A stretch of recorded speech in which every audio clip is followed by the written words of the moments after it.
Hello learners and welcome to another week at CPDLF. This week you're going to be completing units 11.18, 11.19, 11.20, 11.21, 11.22. So you're going to start with advancements in technology, then go to government and big business, and then you'll learn about conservation and conservative movements, then globalization, and you'll wrap it all up with demographic patterns in the United States. So you're essentially doing a section a day.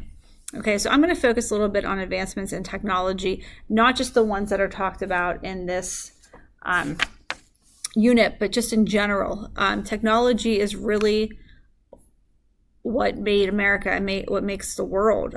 It's started off by people just wandering around and not having any settlements to eventually settling down in agriculture. Agriculture changed so many things. In this unit, though, you're specifically going to learn a little bit about different things like the cash register, and we'll talk about the pen a little bit, and the telephone, and microprocessors with the computer and the internet. Oh my goodness, I can't even imagine not having the internet today. Your school would not even be possible, or you would not even be here at CPDLF if we did not have the internet. It's going to talk about manufacturing and the assembly line and the Model T car and Thomas Edison and the light bulb. So I really think that you guys will really enjoy this and this chapter and all of the new things that have come about. But I found this. I'm not going to play the video this time. I'm just going to go through this. But it's 11 innovations that changed history. And it really does make you think. It starts with the printing press, which was huge. I mean, people used to have to sit around and handwrite the books. And, it was really a life of the rich to be able to, read and have access to these things. Okay, and then let's go to the compass. The compass is huge too, obviously, because we didn't always have, GPS. So people relied on the compass. Paper currency was huge. This allowed, people to trade and people to know what it was worth and the value of what they had.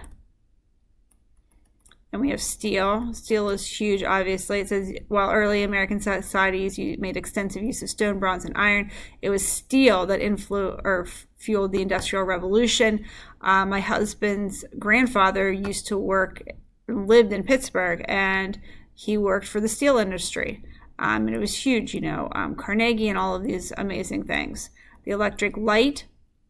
It says, while they are always easy to take for granted, all it takes is a short power outage to remind us of the importance of this light, which is huge. I know when the power goes out of my house, I can get a little upset. Domestication of the horse was huge, a huge invention. Transistors, which I don't know a lot about, but I did take a class in high school, and they made us learn that pretty much is an essential part of every electronic gadget. So conductors and all that stuff that went with it. Magnifying glasses are huge. It says, while it might seem like an unremarkable invention, but their use has offered mankind a glimpse of everything from distant stars and galaxies to the minute workings of living cells. The telegraph is huge, obviously.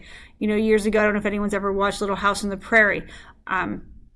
If somebody wanted to tell somebody something, they had to send a telegraph. If you got engaged or, something big was happening, or someone passed away, you would send a telegraph. And this was a huge communication breakthrough. Antibiotics were huge too. People did not always have the access to antibiotics, and something small could turn into something lethal. The steam engine, cars, airplanes, factories, trains, spacecraft, none of these transportation methods would have been possible if not for the early breakthrough of the steam engine. Okay, so I thought that was pretty interesting, just a few of the major inventions that changed history. So hopefully you guys will enjoy this unit. We're coming down to the end of the year. Remember, May 25th at midnight, everything shuts down, and you have the option of hopefully having the class completed with over a 70% grade with 100% completion, and hopefully have done all of your launches Or there is always summer school for $100 a class. I believe you're allowed to take 2 classes, and you have to have over 60% in order to do that. And who really wants to spend their summer doing that and paying $100 to take a class? So let's work these last 15 days and get everything done. If you have any questions, reach out to me. Remember, Learning Labs Mondays and Thursdays, or most Mondays and Thursdays from 1 to 3. I think we added some extra ones on, some Wednesdays. Just call before you come in, because there are the keystones. So a few dates have gotten changed. And remember, there's always the help chat at night. Okay, thank you guys. Have a wonderful week. Bye.